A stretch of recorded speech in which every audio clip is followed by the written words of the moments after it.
রাধিকাকে স্নান টান করিয়ে ব্রেকফাস্ট করিয়ে দিয়েছিলাম। সুরজ, আমি আর রাধিকা বেরিয়ে পড়েছিলাম রাজবলহাটের উদ্দেশ্যে। অ্যাকচুয়ালি ওখানে যাওয়ার একটাই কারণ ছিল, সুরজের একটা গিফট পাওয়ার কথা ছিল একটা ইলেকট্রনিক্সের দোকান থেকে। তো সেটাই আনতে গিয়েছিলাম। গিয়ে দেখলাম দোকানটা ভীষণই সুন্দরভাবে সাজানো, অনেক ধরনের ফ্রিজ আছে, ওয়াশিং মেশিন আছে, এসি আছে।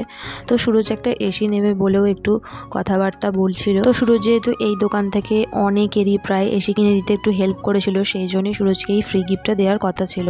পয়লা বৈশাখের দিন আসার কথা ছিল আমাদের, কিন্তু সুরজ যেহেতু সেদিনকে বাড়ি ছিল না, সেই জন্যই আমরা অন্য দিন গিয়েছিলাম। তো রাধিকা এখানে ঘুমিয়ে গেছে, আমাদের গিফটটা নেওয়া হয়ে গেছে, বাড়ি চলে এসেছিলাম। রাধিকাকে ঘুম পাড়িয়ে দিয়েছিলাম, কিন্তু ওর লাঞ্চটা হয়নি। এই যে এটা হচ্ছে সেই গিফটটা, ডিজিটেকের এই মাইকটা নিয়েছিলাম। ওখান থেকে আমাদের প্রথমে অফার করা হয়েছিল একটা ডিনার সেট যেহেতু আমার আছে, সেই জন্যই ওটা আর নিইনি। ওরা একটা হেডফোনও দেবে বলেছিল, কিন্তু সুরজের সেটাও পছন্দ হয়নি, তো সেই জন্যই সেটা আমরা নিইনি। তো এই ডিজিটেকের মাইকটা আমার একটু পছন্দ হয়েছিল, তো সুরজ বললো এটা যদি তোমার পছন্দ হয় তাহলে এটাই নিয়ে নাও। তো সেই জন্যই আমি এই মাইকটাই নিয়েছি, কিন্তু এই মাইকটা আমি আগে কখনো ইউজ করিনি। তোমরা কারা কারা এই মাইকটা ইউজ করেছো আগে অবশ্যই কমেন্ট করে জানিও।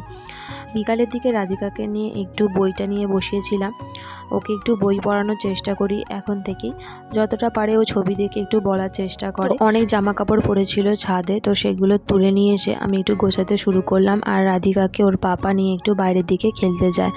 তো রাধিকাকে যখন কেউ নিয়ে একটু বাইরের দিকে যায়, তখনই আমি ঘরটা একটু পরিষ্কার করে নিই তাড়াতাড়ি, কারণ রাধিকা যদি ঘরে থাকে আর ওকে নিয়ে ঘর পরিষ্কার করা তো একটু ডিফিকাল্টি হয়। একভাবে একটা পুরো দিনে আমার ঘর গোছানো একদমই পসিবল না, কারণ রাধিকাকে সময় দেওয়া, আমার নিজের কাজ, এই সব কিছু করতে করতেই সারা দিনটা আমার কেটে যায়।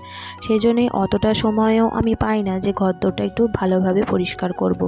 সেই জন্য আমি কি করি বলো তো, যখনই একটু আধটু সময় পাই তখনই অল্প অল্প করে গুছিয়ে নেওয়ার চেষ্টা করি। কোনো দিন একটু টেবিলটা পরিষ্কার করি, কোনো দিন কাবারটা পরিষ্কার করি।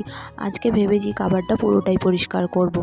অ্যাকচুয়ালি সুরজের দিকে যে কাবার্ডের খোপটা আছে, সেখানে জামা কাপড় ধরার একটু জায়গা ছিল না, সেই জন্য শীতের পোশাক ছিল কয়েকটা, ওর আসলে বড় বড় জ্যাকেট ছিল, তো সেইগুলো আজকে আমি সবই বের করে দিয়ে একটু জ্যামটা পরিষ্কার করে দিয়েছি, যাতে জামা কাপড়গুলো ঠিকঠাকভাবে রাখা যায়। আর রাধিকারও অনেক জামা কাপড় হয়ে গেছে, সেগুলো অন্য জায়গায় শিফট করে দিয়েছি।